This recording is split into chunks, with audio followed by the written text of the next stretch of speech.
And nobody's really taken any action other than you release the report, transparency. That's a good first step. But how long do people have to wait to so that we know that LSU is serious about the consequences when bad behavior occurs? I mean, you would agree with me that bad behavior has occurred, right? At some place, at some point on that campus. Yes. Okay, so if we have that as a fundamental premise, bad behavior has occurred. We know some of the people that have committed the bad behavior. Does that bad behavior rise to the level of dismissal? And when? And that's just like so simple because people, the public expects more. It just seems like they just, the urgency isn't there to protect the students. How I feel. No, that the urgency isn't there to protect the students and the survivors. It just seems that way.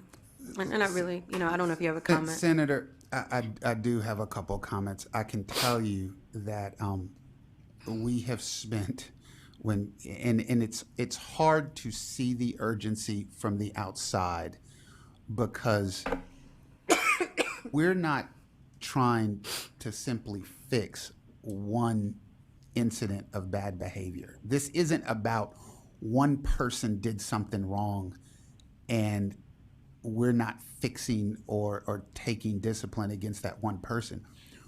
We had a system for handling Title IX problems that was simply not set up correctly. I mean, we're talking about changing an entire system. I mean, from case intake to final results, we not only didn't handle that process properly, what we discovered is on the training side, we weren't capturing the information we needed to capture on the front end to even allow the case processing system we had set up to work properly, meaning folks didn't understand who, or a lot of folks didn't understand who or where or how to complain to, which was causing us to not capture all of the complaints that should have been coming through the system. The biggest example is our police department, when students would complain to the police that something happened, but they didn't want the police to do a criminal investigation, wouldn't refer that to the Title IX office so we could administratively deal with it on the campus side. And so, a criminal investigation and administrative investigation are different, and a lot of victims of certain conduct didn't necessarily want to go through the criminal justice system, but they would have allowed us to handle it on the Title IX side had we gotten it over there. So the reason it doesn't appear urgency is we literally are trying to build Noah's Ark starting at the keel I know, with and I know boards.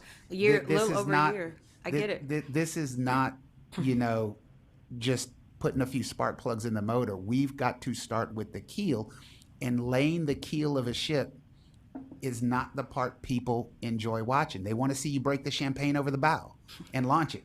But we have to start with the keel, and we've got to lay this board by board, and it's going to take some time. Yeah, It's no, going to take a and long I want to time. give you the time to rebuild the system, but there do, in my opinion, it warrants what we've heard, the egregious acts that we've heard. It warrants dismissal of some of the players because I do agree, the system is broken and you need some time to fix it. And you have recommendations from best practices, and there's some universities that are doing it much better. And so, only having been there a little over a year, I'm confident that you're going to rebuild a system. But common sense is what the public, the Louisiana citizens see, and common sense tells us that there was a cover up at a lot of different levels of individuals who common sense told them it didn't even, there is a Title IX policy, but those policies that were in place, even if all the systems didn't match up and there was a little confusion as to who you call, some of these people fundamentally knew what they were doing in order to not have consequences for the bad actors and these sexual predators, assault predators. And it's wrong. It's wrong.